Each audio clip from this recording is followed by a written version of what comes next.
And opening up the mic in Pal Talk. Okay. To try to figure out how to get my sound to go on to Pal Talk and YouTube at this and Zoom at the same time with my voice because the problem is that people in uh, Pal Talk can't hear me if I have it on the stereo mix. So I'm checking right now. And good morning, Sharon. Good morning, Mickey. Checking to see if there's any sound in Pal Talk on me. No, there is not. So let's see what I would do if I to try to figure out how to get my sound to go on Pal Talk and YouTube at the and Zoom at the same time. That was working. I just was not patient. The radio does have a delay, so but anyway, good morning, everybody. Hey, Sharon. Hi, sweetheart. Love. Hey. What'd you do last night? I couldn't make it. What you just have We talk? just talked. We just chatted. It was very good. It was really I good. love it. Yeah, it was really good. And I think this is a good thing. And that we're having a new group on Sundays. Yes, I'm excited because seven Oh, o'clock is better. I couldn't do the eight. okay. That this is interesting. I've been so reluctant to do because it's just my time. But if everybody else is going to do it for and I don't have to mess around with it, I'll probably be there every time. But it's nice to have You need help. You had help in yeah, Pal Talk. yeah. So um I really should learn how to do it. I mean, I think if I just followed the directions, I could do it. yeah, well the thing is and about all of doing on the Zoom and everything and doing it on YouTube is you have to have access to I, all of my accounts to do that. But Odsy does that Odsy is my helper. will She she takes come on Sunday to do it? I don't know if she will or not, but well, I'll talk to her. But yeah, she takes care of basically the YouTube channel. If you look and there's been changes, a new header and everything. Ozzy did that. So and at first I was like, I have that, but then I'm like, oh, I care what it looks like. This person wants to help me, and this is their way of being helpful. I am grateful for it. So. Um, Yeah, but I think the group's just wonderful. I love everybody there. And I get so much out of it. It keeps me in, you yeah. can't hear this stuff enough. Well, and it's real interesting. I was listening to Ken this morning. I was playing his something about the introduction to the workbook, and it was just so clear to me. I mean, it was honest to God. And how many times have I read that? And Glenn and Yolanda every week they would read that. That was their part of their intro to their program. So, I've heard it, all those many times as well. But Ken explained something this morning that I had. In fact, I was thinking maybe to play it, even though I know it's our time to read a book. No, anything that feeds me. I So don't care what it is. I'm going to play this, and I think Mickey will like it too. And Glorian's away, I think, for 2 weeks, right? yeah, I'm not sure if she's gone right now, but she will be away. So Friday, you're gonna do the Joel, because I'll do, I love Joel. Yeah, and I was thinking about doing it, but I like doing it with Glorian as well. But yeah, maybe we will go ahead and do it on Friday.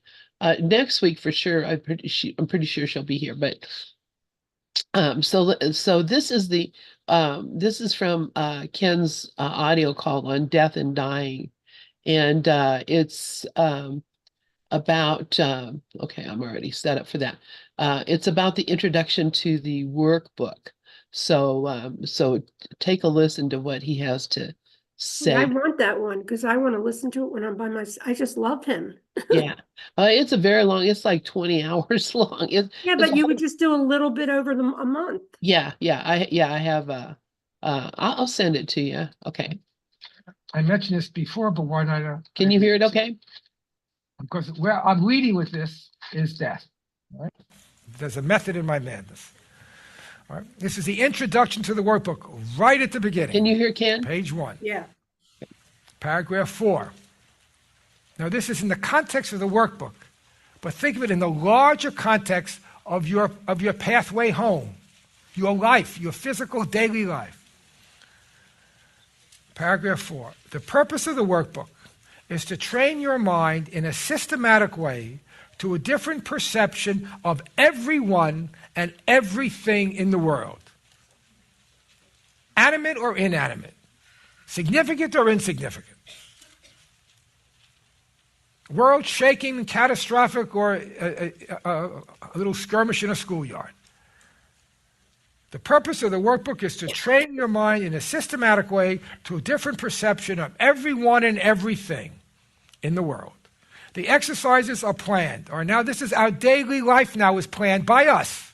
The exercises are planned by the author. All right? But our life is planned by us. It's our script. The exercises are planned to help you generalize the lessons so that you will understand that each of them is equally applicable to everyone and everything you see. All right, so in a very short paragraph, you have two everyones, two everythings, and equally. Right? No exceptions. Right? Transfer of training in true perception, which is another way of talking about generalization. Transfer of training in true perception does not proceed as does transfer of training of the world. If true perception has been achieved in connection with any person, situation, or event, like the little boy who bumps into you, total transfer to everyone and everything is certain. If you truly forgive one person, which means there is no spot of darkness in you, then that forgiveness must extend to everyone and everything because projection makes perception.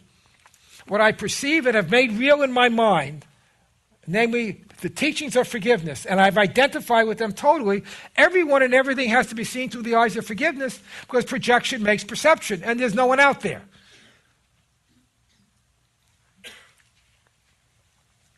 On the other hand, one exception held apart from true perception makes its accomplishments anywhere impossible.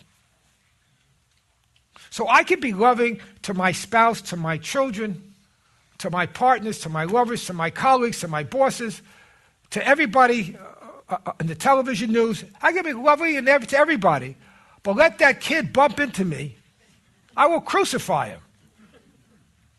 Or let that waitress make a mistake in my order, and boy, will I let her have it. I have just invalidated everything. There is no way I could love all the other people I just mentioned and be angry at the waiter or the waitress or the little boy. That's what this is saying.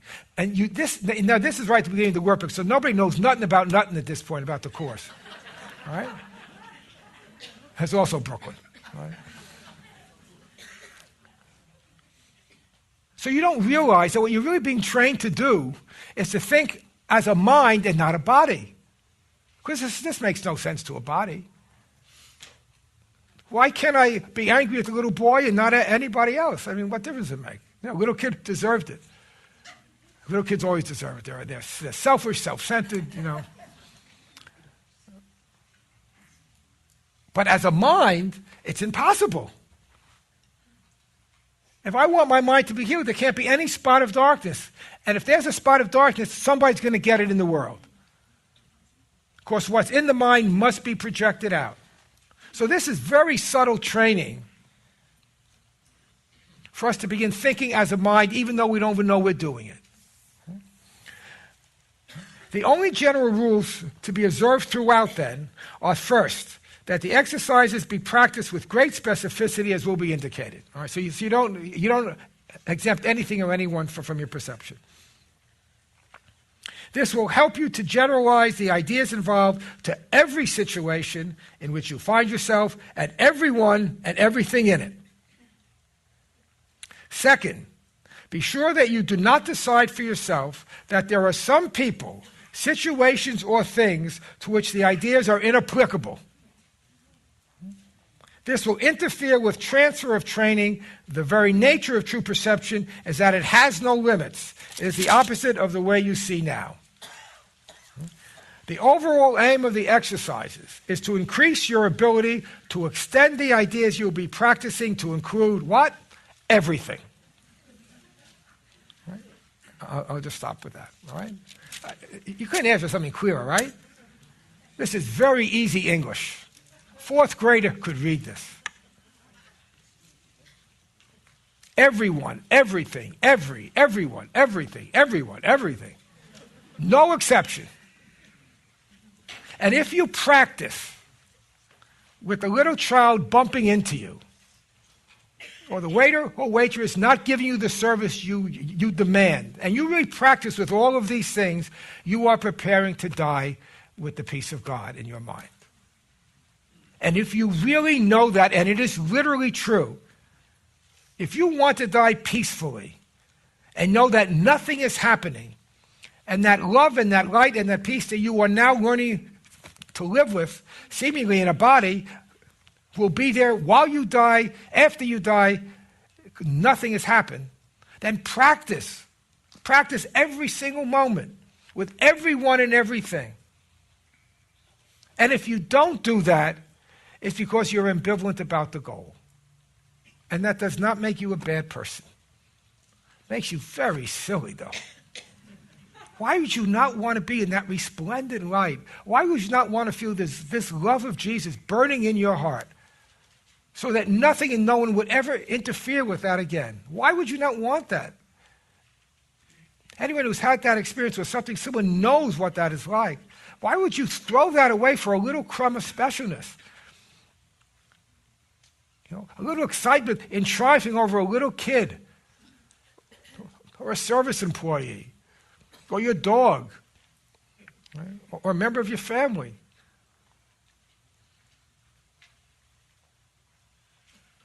That's what this whole course is about. It's trying to help us realize that we always have a choice and to recognize what we are choosing and how painful it is, how very painful it is when we choose the ego. Incredibly painful because we're turning away from this love. Why do you have to wait for dead, to be dead, to have an after-death experience, a life after death? Why can't you have an experience while you're so-called living? You know, I mean, there are people who would read some of the life after death or life after life experiences in the books. They're very, very moving, the stories. And they say, I can't wait till I die. Then I'll see Jesus and I'll have this wonderful light. I mean, I'd be crazy to think that way. And you are crazy. You're psychotic like everyone because you think the body is real. You're hallucinating. That experience is in your mind. It's not in form. You experience it in form because you think you're form. But it is not form. You could have that wonderful, resplendent light right now. Just let go of the darkness in your mind. And you let it go by choosing against it. But you have to want to. Motivation is the key here. You know, any teacher knows if you want your students to learn, you have to motivate them. You know, I mentioned this before. The worst patients any therapist could have are those patients that are mandated to be seen by the court or by the school or by an angry spouse. If you don't see so-and-so, I'm going to divorce you. They're the worst patients you have because they don't want to be there. You want somebody in your office who wants to be helped. As a teacher, you want somebody in your classroom who wants to learn. And Jesus wants us to want to learn from him. And so he's motivating us, saying you have no idea of what you're losing. You have no idea what you're giving up. That's why there are those awful passages, and I'll allude to them very briefly today, but I'm not going to read them, all right? Those awful passages, one of which I think I might have read to you yesterday morning. All right, those awful passages are there to show us that's what our world is like. That's why they're there. So we see, my God, this is what my life is like.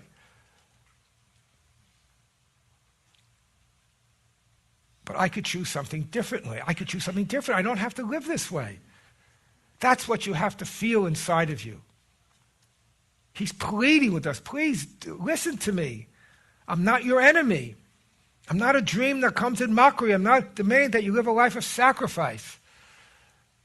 I'm not asking you to believe in anything I say. Just like he says in the workbook, just do what I say. That's what he says at the end of the workbook introduction. I didn't read it to you. You know, some of these ideas you may not like, some you may actively resist, just do them. So just look at how much better you feel, really better, when you don't yell at the little child who bumps into you.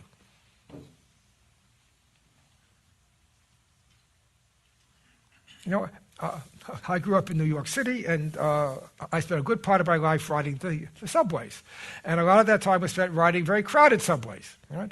Invariably, as the trains would kind of wobble through and everything, someone would fall on you or trip on you or kick you or something. Right? Right? If the person who did it said, "Oh, I'm so sorry," then you're not angry. But if the person says to you, watch where you're going, you get angry, which means your response was not contingent upon your mind's decision. Your response was contingent upon someone external. That's what you want to learn to avoid. You should be kind to anyone, whether they deliberately stepped on your foot or they didn't. Even if they're having an ego attack, why should you not love them? My God, you were born having an ego attack. Everybody you meet is fighting the same hard battle. Be compassionate to people's pain, without exception. That's what speeds us along. That's what leads to resurrection. That's what leads going through a death experience, whether it's your own or a loved one, and you don't even blink an eye. Even as your physical eyes may close, you're not even blinking, because nothing is happening. You know that love is with you. You know that light is with you.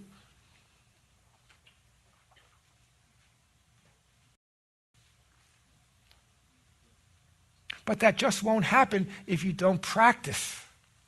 Practice with the little things. We need to see a little so we learn a lot. Teacher of God, your one assignment could be stated thus: accept no compromise in which duality plays a part, in which anger plays a part, in which justified anger plays a part, in which death plays a part. Accept no compromise in which that happens. Don't tolerate it in yourself. And if you find yourself getting angry, don't justify it. Recognize you just became afraid of love. That's not a sin. We all did, otherwise we wouldn't be here. There wouldn't be a world if we weren't afraid of love. That's what's so important. It's the practice.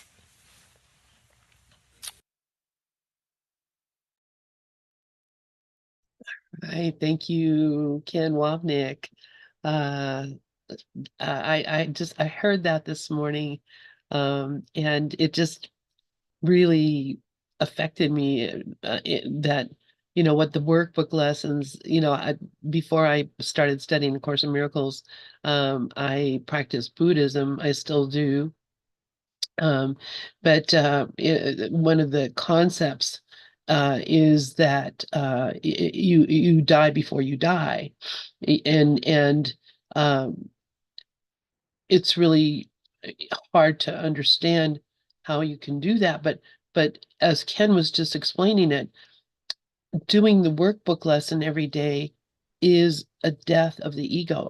Basically, it is a when I do the workbook lesson, I'm dying to the ego and awakening to my true self. So, like if the workbook lesson, which several of them say, pick a person, it may be somebody you really like or somebody you don't like or whatever, look at them, see the light in them, watch the light grow through, feel them, and all of that. If he's saying, if you actually were doing these things every day, whatever the workbook lesson says to do, if I'm actually doing that every day, then what happens is that I die. That's a daily death of the ego. Every time I choose for love, the ego dies. And that's, really, it just never really hit me that way, that it was that was the consequence of actually doing this work. I'm just thinking, I'm doing this work because it's going to make me, a better person, or, I'm going to suddenly realize God someday or whatever. But the consequences really is I'm letting go of the ego every time I choose for love, every time I choose for love instead of fear. And so, I mean, it completely like reshifted the way I looked at the workbook, and of course you all know I post the workbook lesson every day and send it out to several people, and put it in. I belong to a disappearance of the universe group, and I that's one of my daily things that I do is send out, you know, I'm not looking at this workbook lesson and saying, every time I choose to do what this thing says, I'm dying to the ego. Yeah, chipping away, Yeah, just chipping away.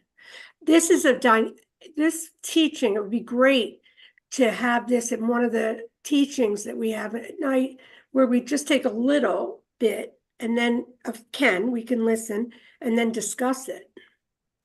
that's a really good idea, Yeah, Sharon. because because I think that everything's in that one from what I hear. And then we could discuss it, and make a discussion. So we would listen maybe to like a half hour or 20 minutes and then go, you know. I think that's a really, really It good takes a idea. while for this stuff to really, like, it lands on you deeper and deeper and deeper, and it chips away at the little sucker. The thing thinks it, it's so weird because when I was listening to that, you could just hear the clarity. Nobody's there. Yeah, yeah. And that's what I realized too, was when I was 10, that he was practicing. Every time I saw him, he was practicing, and not that it wasn't his total nature to be that way. But I've told you, but the first time I met Ken, what happened. I think I've mentioned it before, but I might mention it again because it was really an amazing. I mean, for me, really amazing. I was fairly new to the course. I had been. Probably a couple years studying the course, and I was with my friend Aussie, Aussie Marie, who some of you may know. Anyway, she Ken was coming to Denver, so she like encouraged me, come up there, come up to Denver and see Ken. And of course, I was really wanted to do that, so Sandy and I drove up there, and it was at this old church. I think it was the first, I think it was the first, was it the first Unity church ever? No, because that was in Boston or something. It was the first religious science church, I believe. Anyway, this old church, it was really cool. Anyway, we all kind of sat in the church, and he was up on the altar thing with the lectern and everything. And he was amazing to watch him. You brought your book, so you followed along in the book as well as you could. But he was up there with the book, and his book was just falling apart. He's flipping through the pages, and here's this, and he would read something and then flip over and read something else, and it was just like magic, just watching this being that was just so filled with the wisdom of A Course in Miracles. It was just like flowing out of him like waves. I mean, literally you could feel it. Yeah. So then he was all over with his talk, and there were a lot of old people. There were a lot of people that knew him from. I bet Carol Howe was there, and I had no idea. Gloria was there. I knew that. I met her. But just so many people. And so when he was done, all the people went up on the uh, uh, lectern up there, up on the altar, and were talking to him, and I guess this must have been was this after I had my accident? Because I think I was had a cane or a walker. Anyway, so anyway, I just was standing down in the aisle and watching all these people and him shaking people's hands and hugging people and just being all that. And all of a sudden he just stopped all that and he looked over at me and saw me just standing down there in the aisle. And he left all those people and came down there and came over to me and That's who he uh, was. He was he, just he, amazing. you know, said hello, I got a hug. I was like, oh my God. I felt like I was just like stunned, right? So that was Ken to me. And so and I always think about that, what a humble, incredible man. But I realized that was his practice. He was looking out and saying, oh, here's somebody who's being excluded. Let me Yeah, he go just make sure knew that she feels intuitively, included. his intuition. Now, you went to see him more than once then. I thought you went with Regina once. Yeah, yeah, we did. I did go with Regina. So this must have been before that. What was happening? Something was happening before that. I don't Yeah, remember. I just remember everybody went. I couldn't go. I remember Lenny went, Regina went, you went, yeah, and yeah, Dub. And I yeah. forget who else. And then Ozzy was been a friend of yours for years. I used to talk on the phone because I wanted to know Byron Katie. Yeah. Well, Yes. that's how I went.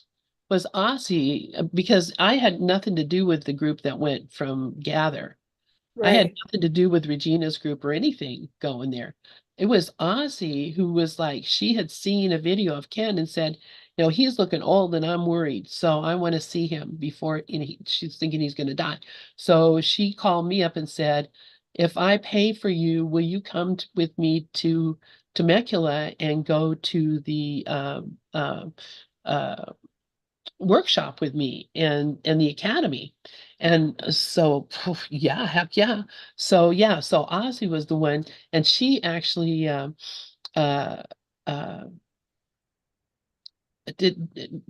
Dove, are you here? Did she pick you up at the airport or you picked her up anyways, we all ended up there at the same place at the same time. But that was a miracle to me because I was flat broke. I had nothing, you know. When you lost your job, you couldn't work anymore. That Yeah, accident was hard and you never yeah, yeah. talked about it.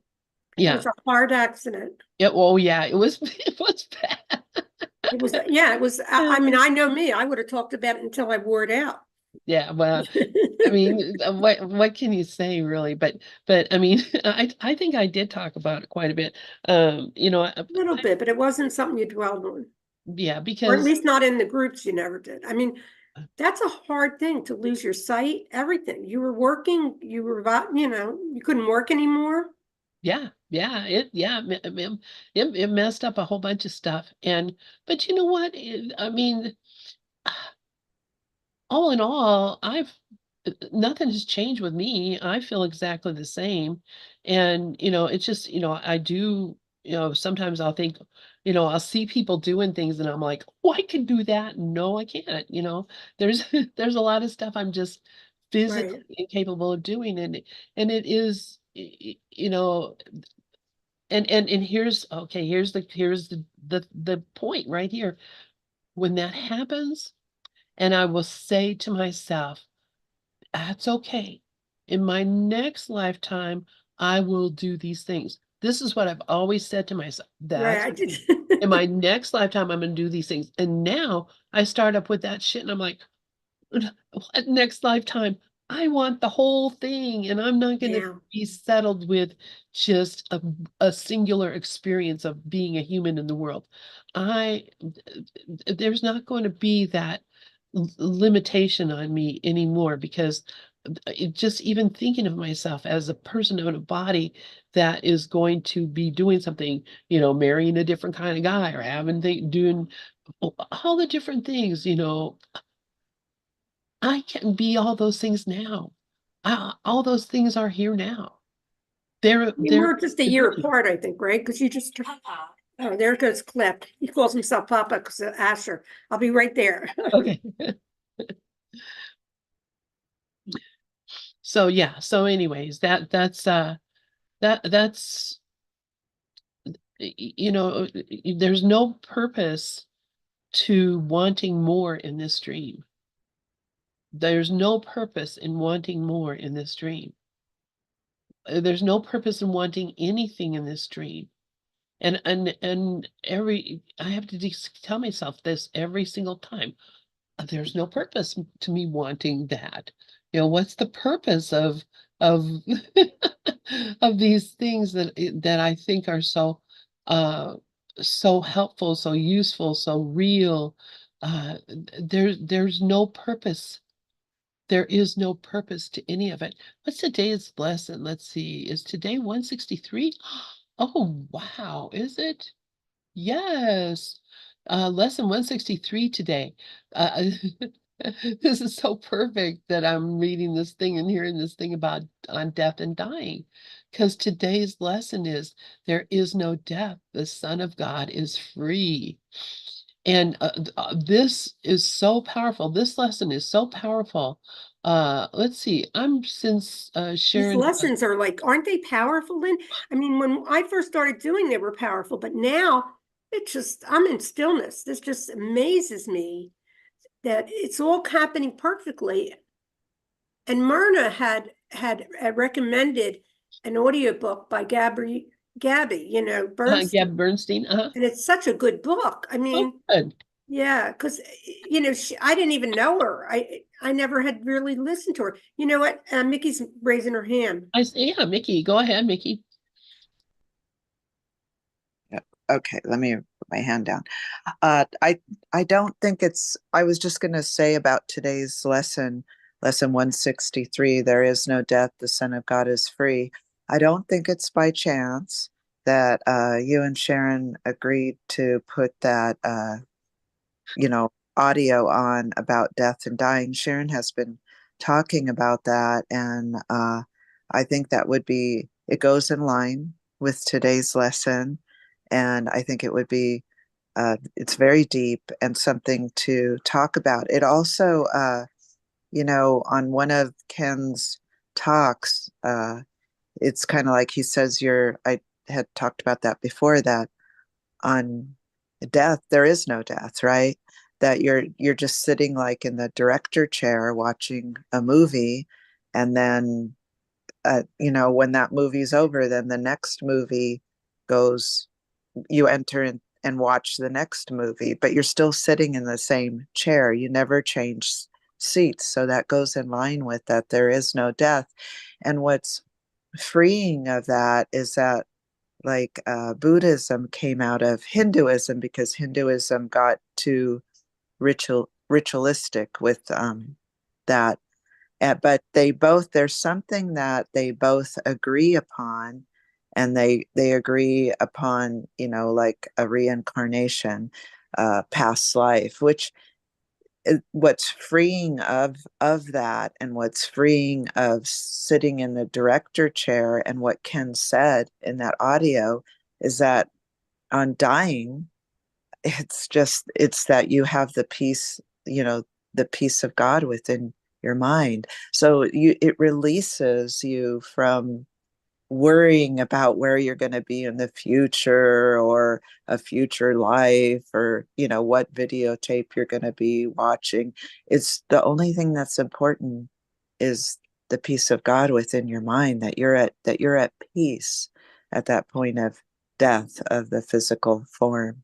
So it kind of all brings it together. And so I think that maybe doing a class on that, and it would take a long time probably, because it's so intense, and to go at it, well, we'll just see the pace that the class wants to go at. But I think it would be good, because it kind of encompasses all of that, the Robert Schwartz, Hinduism, Buddhism, the Course in Miracles of sitting in the director's chair watching the videotape, and on death and dying, and lesson 163.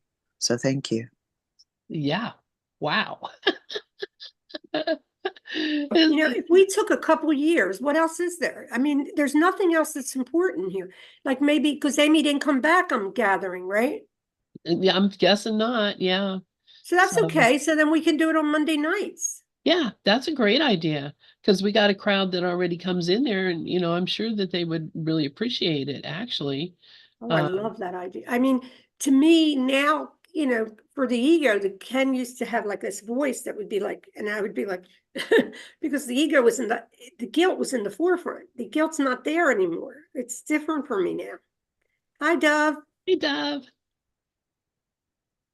Yeah, we're just cutout dolls. Look at Dove. He looks like a cutout doll there. He's Yeah, raising his hand. yeah, go ahead, Dove. You're muted. I just came on to say that I was listening to Mickey, and I thought her sharing was perfect. The juxtaposition of death and dying from Ken and lesson 163, and I think she caught it just beautifully. That's why I want to share. Thank you, Dove. Is the sound okay on Gather? Yeah. Okay. Yeah, I think I've finally found a microphone setting where you could hear me and the Zoom at the same time, because that's been a problem. So, yeah, so well, good. Well, thanks for coming in. I'm always listening, Yeah, yeah. and Well, of course I'm on next in about 20 minutes with Myrna. So I just thought I wanted to comment on Mikhail's sharing. I know it's like, I mean, who would have thunk? Because I was not thinking anything Oh, of wait, recording. Mickey works on Monday night, so we could pick another night, maybe Tuesday. Maybe we could switch it. Yeah, 'Cause we could do whatever we want.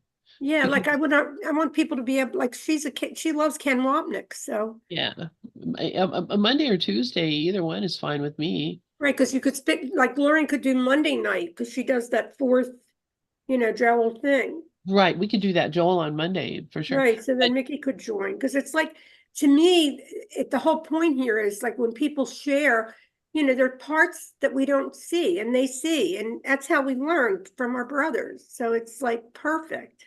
Yeah, this is what the reason, you were talking about was it might take a long time, years, whatever.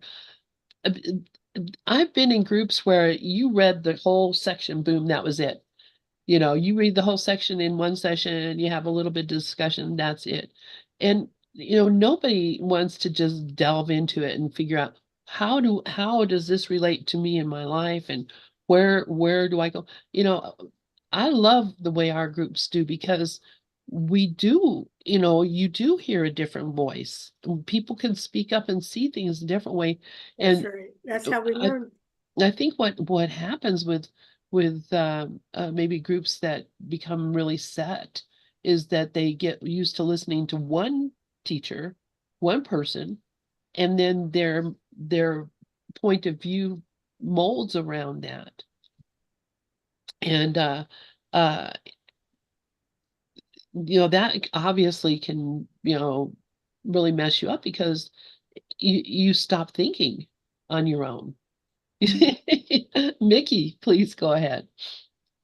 Well, what you're saying is very true. I know on myself, I try to become one with that teacher, and then I try. My goal is to transcend the teacher. So to Your goal is transcend to have nothing teacher, here. yeah. So that's what my goal is. So yeah, thank Yeah, thank you. thank you. Yeah. And I guess, the only thing that you have to know is, is the teacher genuine? And of course we can't know that. And you can't, even the most genuine teacher may seem to be outrageous. As I had a teacher who was, considered by many to be insane and sacrilegious and crazy. And yet he was one of the most profound teachers uh, that I've ever heard or seen. So, it, I guess you hear what you want to hear. I guess that's it. You hear what you want to hear, you see what you want to see. So, Anyways, let's see, where are we at here? We only have about 15 minutes. Um, That's okay. It's like that's fine by me too. But yeah. let's just take a minute and look at our book. Or would you rather look? Yeah, let's look at our book because tonight we'll look at the lesson. Well, tonight we could actually do the death and dying thing too. Yeah, We could that's what introduce I'm it. thinking, is that we can do Yeah. that tonight because we don't have anything on schedule. We And haven't then they have scheduled. like Rafi, and then you have Doug, Yeah, like also sharing, and all of that just helps because it yeah, just moves these thoughts away. yeah. Well, you begin to see the reality of your situation rather than the fantasy of the dream character, and that's, I mean, for sure.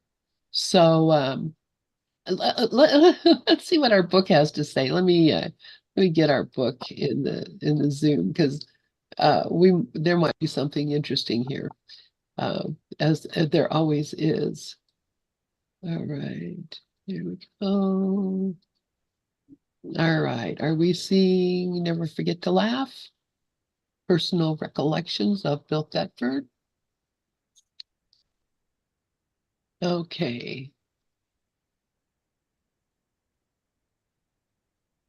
so do you want me to read? um, yeah, I would love you to read, yeah. And then Okay. I'll read, but today, read for 10 minutes and I'll read whatever. Yeah. Nikki can read, Dove can read. I mean, Yeah. I like the Okay. group thing. Yeah, okay. So I'll start. A selection from the course text entitled Shadows of the Past says it all about the drama in Helen and Bill's lives and the reason anyone is drawn into ego-based relationships. The shadows in this excerpt refer to what we project onto and then see in one another when we look through the ego's unloving perspective. And this is from the course. They, shadow figures, offer you the reasons why you should enter into unholy alliances to support the ego's goals and make your relationships the witness to its power. It is these shadow figures that would make the ego holy in your sight and teach you what you do to keep it safe is really love. The shadow figures always speak for vengeance, and all relationships into which they enter are wholly insane. Without exception, these relationships have as their purpose the exclusion of the truth about the other and of yourself. This is why you see in both what is not there and make of both the slaves of vengeance. And why whatever reminds you of your past grievances attracts you and seems to go by the name of love, no matter how distorted the associations by which you arrive at the connection may be. And finally, why all such relationships become attempts at union through the body, for only bodies can be seen as means for vengeance. And let me look where that's from, because let's see, 48, page 354 and 355. Let me see, I think I have a real Course in Miracles here. I have so many Course in Miracles, but thank God the foundation made it a point to have the same page numbers. However, they did that on all the versions except for the first one. 354 is in a section called um, Shadows of the Past. It's in text chapter 17, Forgiveness and the Holy Relationship.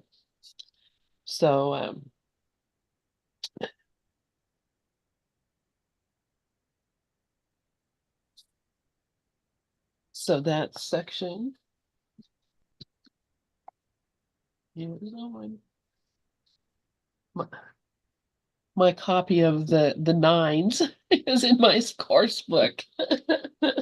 That's another thing we're gonna have to do some night is watch that movie. I think you all would love that movie if you haven't seen it, the nines. All right. So yeah, uh Jesus, they're talking about these shadow shadow figures in these relationships, which is all these people that we think we see, and who Ken was talking about in the that recording, that we can't exclude anyone. That the only that these figures are there to distract us from the wholeness and the oneness. And so, if we look at these shadow figures, uh, we what Jesus calls unholy alliances, we develop these unholy alliances, and the unholy alliances could be for good, well, we love you, or for, oh, we hate you and we wish that you were not living in the world anymore. And some figures that you think that way about. This is what he's talking about. He was talking about this and that in the recording as well, that the shadow figures always speak for vengeance. And all relationships into which they enter are totally insane. Without exception, these relationships have as their purpose the exclusion of the truth about the other and of yourself. So that is why you see what you see in both what is not there, and make of both the slaves of vengeance. And Jesus is so dramatic with his words, slaves of vengeance. But really, that's what happens. That the people around us, the people that we uh, see on the street, or we see on the news, or people in our house or our family or our neighbors, people at church, people at wherever grocery store, wherever you happen to be, we're looking at each of them and deciding whether they are going to be a symbol of love or a symbol of hate. And we choose every single time what that is, which one it is that we choose. And that's why we're making a decision for death every time we choose that. And that really cracks me up, because this is exactly what Jesus was talking about in the lesson today. And this is exactly what we were just listening to Ken say about. So does anybody have to say about that? If anything.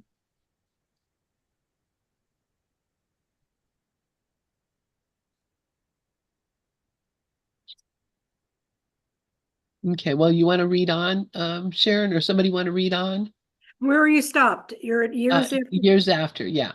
Okay, because this one is, yeah, well, it's all, the one before it is just about what it does to us. But we don't see completely to become consistent for me, it took a little bit of time, because now there's a consistency in this mind. Anyway, years after Helen and Bill began working together, another of the men who provided their research grants, the lifeblood of academia, visited them in New York. He sized up the situation after being with them a while, and rather indelicately commented that Helen had the hots for Bill, even though she knew he was gay, a term not used at the time, and was mad as hell about his lack of cooperation in her romantic fantasies. How could their relationship be anything but torturous under these extreme circumstances, with both mad as hell? The early 1960s were a really low point for Bill. His parents had passed away in the mid-1950s, and he was alone in the world so far as family was concerned. As pressure mounted related to various facets of his work, seemingly always in crisis mode, and the continual turmoil with Helen, Bill finally reached his limit. He had not yet realized we bring this seemingly loveless condition on ourselves. Just look at that. Like, nobody knows that. Nobody. Until you do. He felt surrounded by hostility and paranoia, and was disappointed and unhappy despite his fame and prestige. He had mastered his field, and yet something was still missing. It can be shattering to work so diligently and for so long towards your goal, bringing everything one has to bear, and finally achieving it, only to find happiness and fulfillment are still absent. We're always looking for fulfillment. It's like, and then we find the course, and it takes, even in the very beginning, I had an opening. It was just this space that came, when I would be teaching, I would read a lesson and it just opened. The ego is certain that love is dangerous, and this is always its central teaching. It never puts in this way. On the contrary, everyone who believes that the ego is salvation seems to be intensely engaged in the search for love, for recognition, value, etc. Yet the ego, through encouraging the search for love, very actively makes one provision: do not find it. It dictates then can be summed up simply as seek and do not find. This is the one promise the ego holds out to you, and one promise it will keep. For the ego pursues its goal with fanatic insistence, and its judgment, through severely impaired, is completely consistent. So when you really see like that, the seek and do not find, what we are is right here. It's been, the here-ness is here. And so, what I found in the process when I look back is that it took a while for me to see what we were because of all the thoughts in my mind. You see, it's all about the obstacles to peace. And now they're just slowly but surely, as, Jesuit says in, his book from Brent Haskell, everything happens exactly when it's supposed to. Well, this says it too. A real spiritual crisis was in the making. Bill was afflicted with the divine discontent all of us experience sooner or later. This world simply is not satisfying, no matter how much we may be getting our way, and the insistence that it be inherently meaningful drives us insane. As the Course says, tolerance for pain may be high, but is not without limit. Eventually, everyone begins to recognize, however dimly, that there must be a better way. Bill's elegant comprehension of how we form and maintain egos were not serving him here and could not relieve him of his pain. A great example of seeking to find satisfaction out there rather than through the means that actually do bring peace. Helen's observations corroborate Bill's. Should I stop? Well, no, if I'm along the way, Bill and I became consultants to a research project at a nearby medical center. Where we spent an hour a week, we hated it. The various disciplines worked on the project quarreled constantly and became increasingly angry and competitive. Our weekly meetings there were hardly relief from our own all too similar professional settings. Meanwhile, the relationship setting, meanwhile, the relationship between Bill and me deteriorated steadily. While we had grown interdependent, we had also developed considerable anger towards each other, and our genuine attempt to cooperate were offset by our growing resentments. All right, Bill was now 42. So he started this at 42. The well-known midlife crisis. He was in such pain, something had to give. He was at a breaking point, and in June 1965, just before yet another power struggle type meeting, poured out his heart in his now famous declaration, "There must be a better way, and I'm determined to find it." Helen remembers the specifics of that conversation.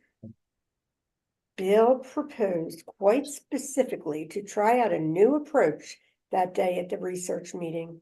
He was not going to get angry, and he was going to and he was not going to attack. He was going to look for a constructive side in what the people there said and did, and was not going to focus on mistakes and point up errors. He was going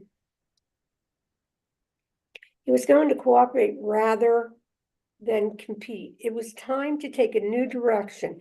We had obviously been headed the wrong way. It was a long speech for Bill, and he spoke with unaccustomed emphasis as he delivered it. When it was over, he waited for my response in obvious discomfort.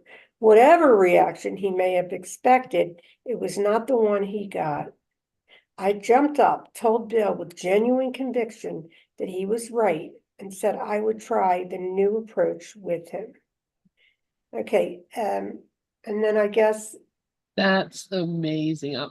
I have to say that we can I've stop heard, now, yeah. yeah, I've heard that story, that he said there must be a better way and that, she said, I'll do it.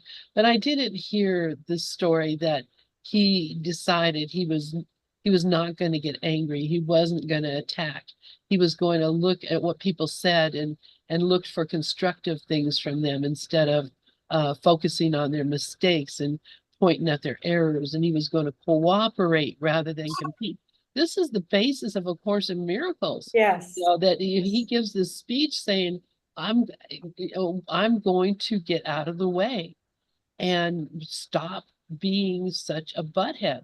And and she jumped up and said, me too. And that was where the Course in Miracles, that was what opened both of them to another way. And that's, honestly, what an amazing, what an astounding, thing.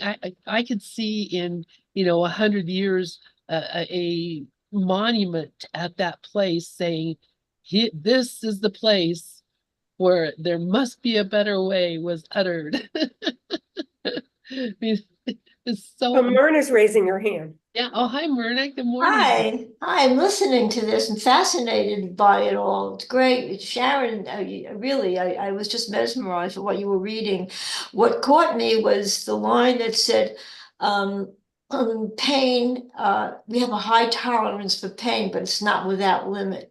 And the Course says that. And I see that Bill was feeling that. He had limit, I think he experienced his limit for pain and knew that he had to change.